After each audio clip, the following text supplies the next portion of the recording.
Let's talk about worlds. So, the meta has been very disheartening, to say the least, and we will talk about that in a bit. But first of all, I want to say that these play-ins for Worlds have been the most exciting play-ins we've ever had, mainly because of the fact that 5 of the big 4 are in. 5 teams of the big 4 regions are in. So, it makes all of this have much more weight to it, because one of those teams is not going to make it, right? On the side of the Group A, it's a bit less exciting because there's only Fnatic and EG, let's be honest.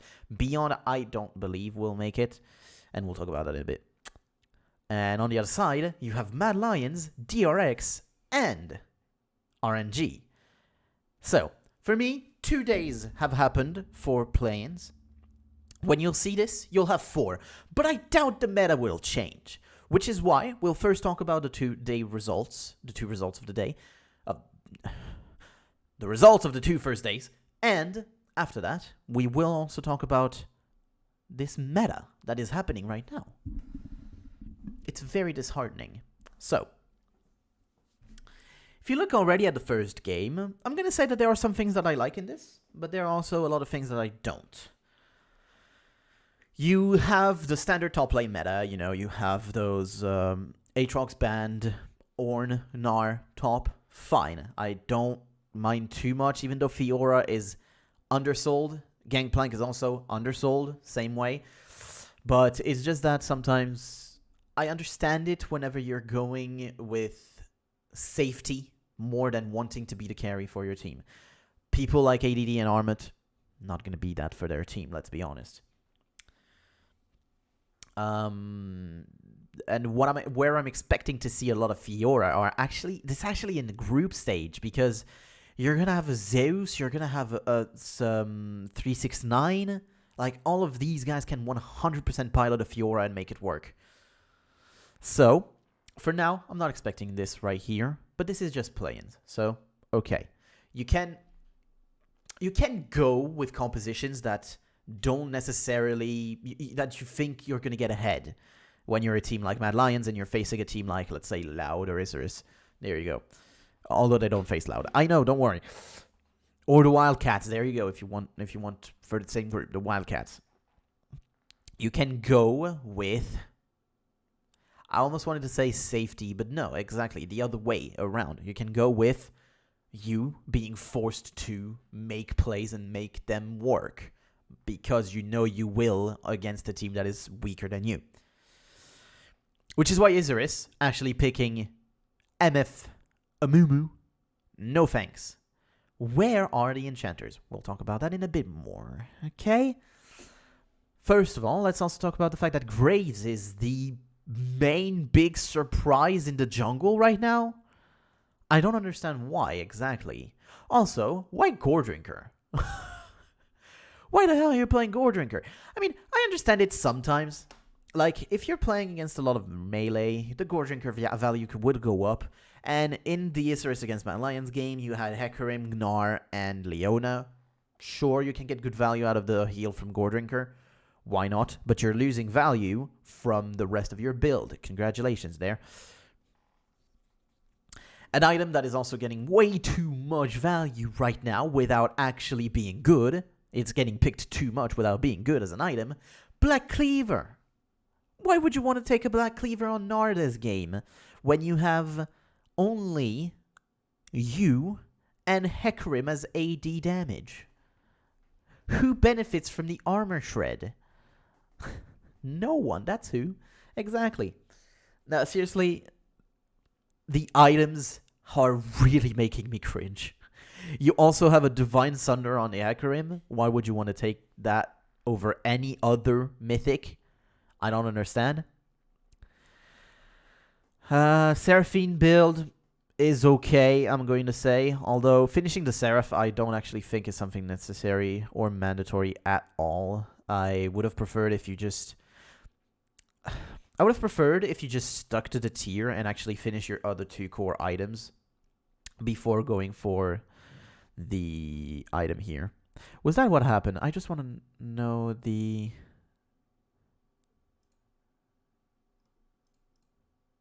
I can't see it.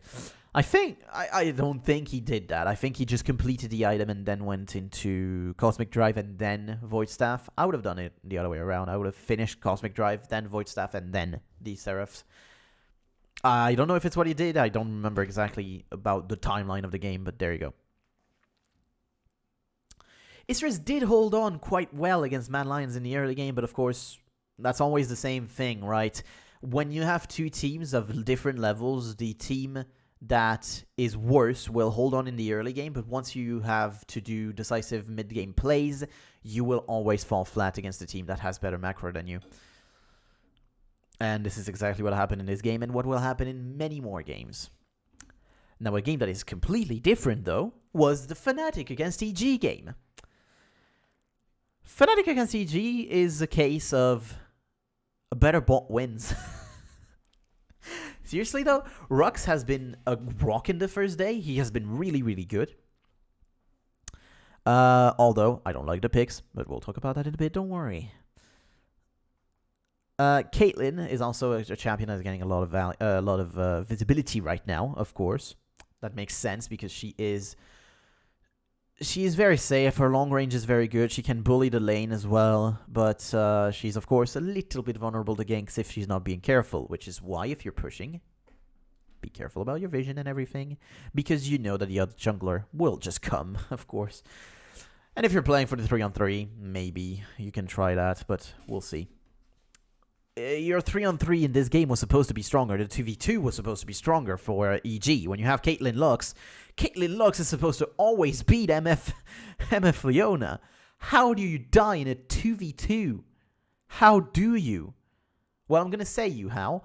Because you don't have an actual good summoner spell to actually defend against that lane. Okay, I understand that you have to pick both of these sums, but without the exhaust, well, you're going to take a shit ton of damage from the bullet time. And it happened. Kuari also being forced to flash out as well and everything. God, this play in the bottom lane really destroyed their game on EG. And when you have a Caitlyn that ends 40 CS behind his opponent in lane, well, not in lane, at the end of the game, not good. Not good at all. Looking at the items, whatever about those, I don't really care.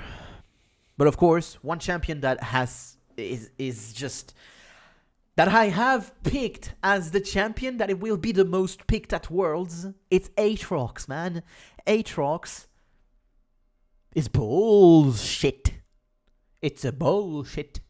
The healing that you get from Aatrox is completely bullshit. Also, best build, Eclipse. Eclipse is the best mythic to build. There you go. Seriously, it just is. It's just the best. There's nothing else that's better than it. And still, I don't understand the Gore Drinker on Graves, once again. Also, Frostfire Gauntlet on Inspired with Viego. No thanks. No thanks. After that, Beyond against Loud. Whatever, it's not that much of an important game. Lions Wildcat. Same thing, not an important game. Nothing that stands out a lot except the support matchup being Alistar against Leona. Why? Anyway. Same thing once again. The Braum against Nautilus. I don't understand. I don't understand what happened.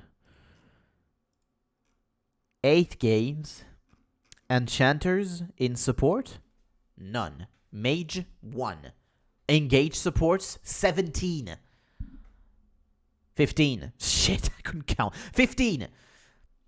15 in 16. 15 out of 16. Because there's 8 support times 2. For fuck's sake, man. And then day 2, it was... Day 2, it was the same thing. You had a Taric. That's 1. A Rakan. That's engage. Thresh, Tom Kench, Nautilus, Leona, Amumu. Like... I'm just done, man. I'm just done. Why? Seriously, though, why? What is this build from Yuhan?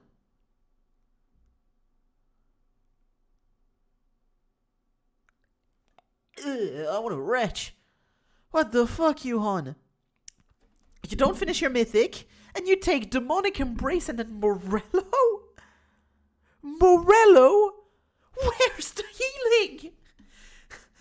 Are you using Morello to deny the healing from Trundle?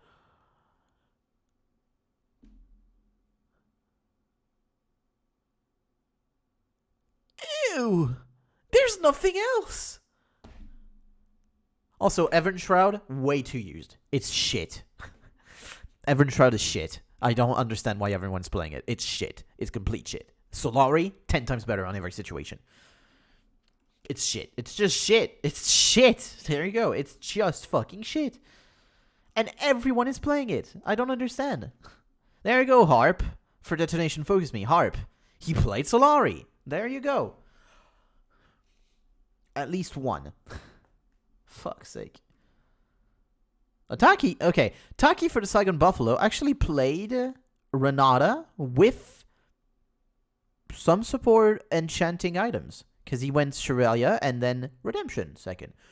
Okay, I'm happy about that. That's not too bad.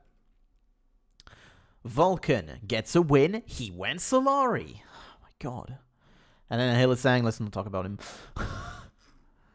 Seriously though, Evern Shroud is getting way too much play. Way too much play. It shouldn't get that much. Alright, now let's talk about the meta.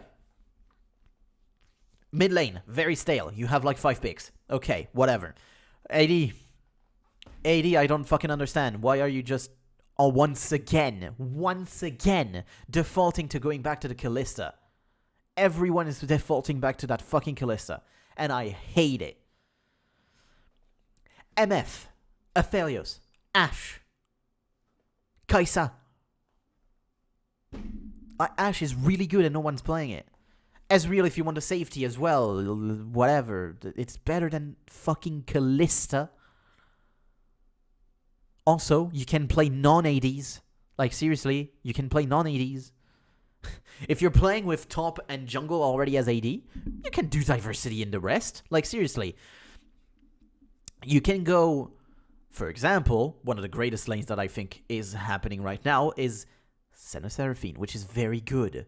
You also have Lux Seraphine, which is also extremely strong. And the E from Lux helps you set up the E for Seraphine as well. So you don't even need a Rylai's as you're playing Seraphine in this game if you have the Lux with you, because it just gives you the setup anyway.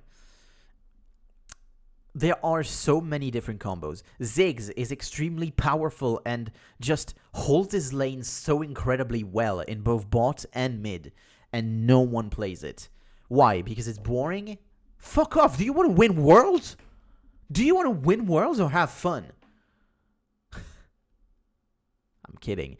I think that Ziggs is actually pretty fun. I love playing Ziggs. He's really fun. His combos are actually pretty high level. When you think about it, the combos are pretty high level.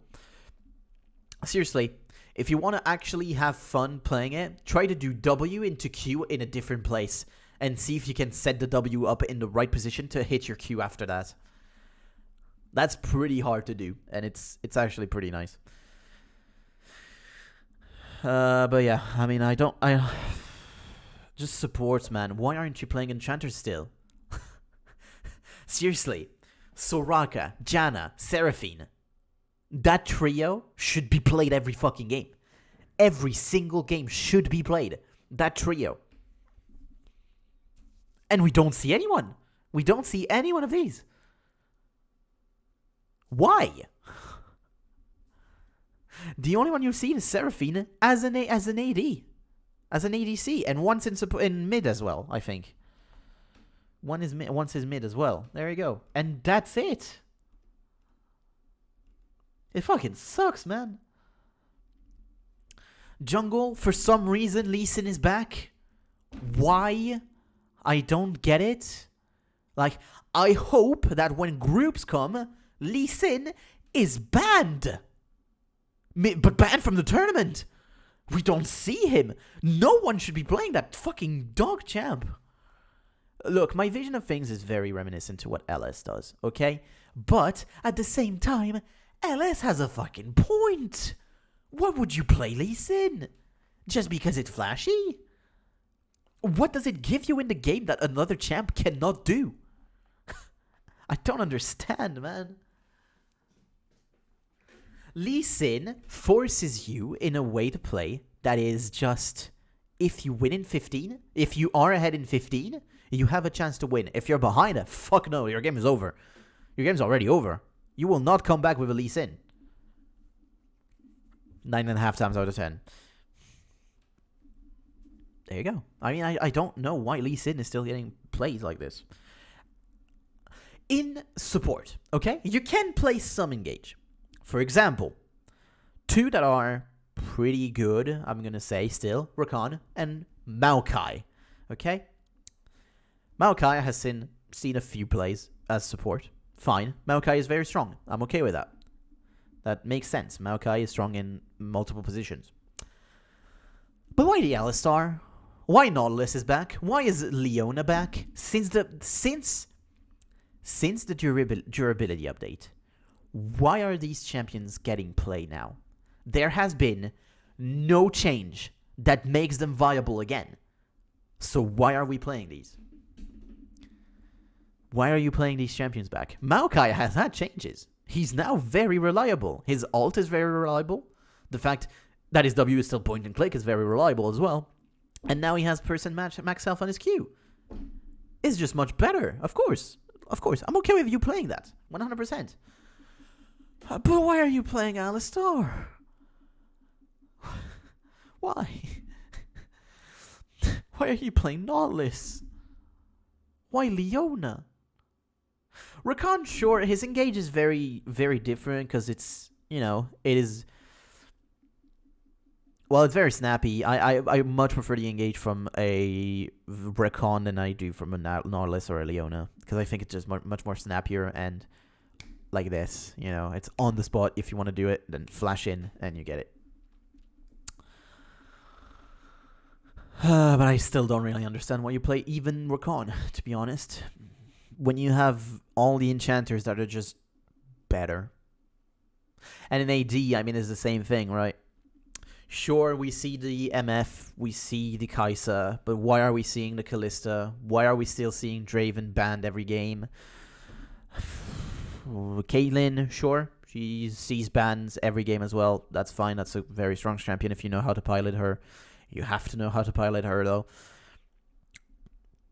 And there you go. I mean, mid lane is just very stale, and I don't even want to talk about it. Top lane, a bit of the same thing. There's like 5 champions that you're going to see up until groups. Then at groups, I just do hope that we see those carry champs like Gangplank, like Fiora, just because they're just really strong. But then, of course, the tanks are still very, very good and usable and strong because you see an Ornn, you see a Malphite in some situations. Malphite can be very good, of course. But you have Maokai, which can be incredibly good. Ornn, of course.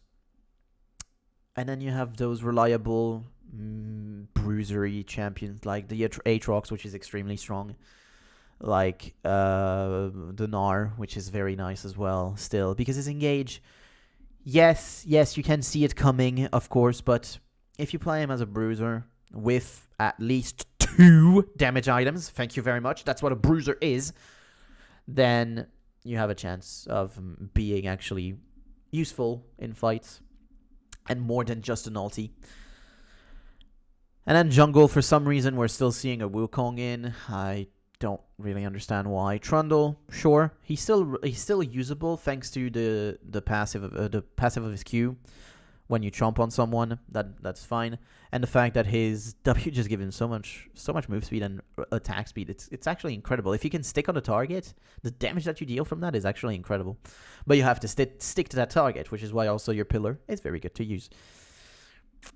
But I don't understand why in a situation with Trundle you would go with lethal tempo. Actually, I just feel like getting the burst of press the attack feels much better than actually getting the burst of attack speed from lethal tempo. I don't really understand why you wouldn't want that. Your W already gives you enough. It just does. After that, if you go for more attack speed, it just feels counterintuitive and just too much attack speed. And your Trundle, come on. Just get press the attack, get the auto Q auto, and then you get the proc of press the attack, and that's the biggest burst you can get like this. There you go. Other than that, yeah, Maokai, 3 different roles, very good, very playable, and Kindred is not getting any play, which I hope would have been there.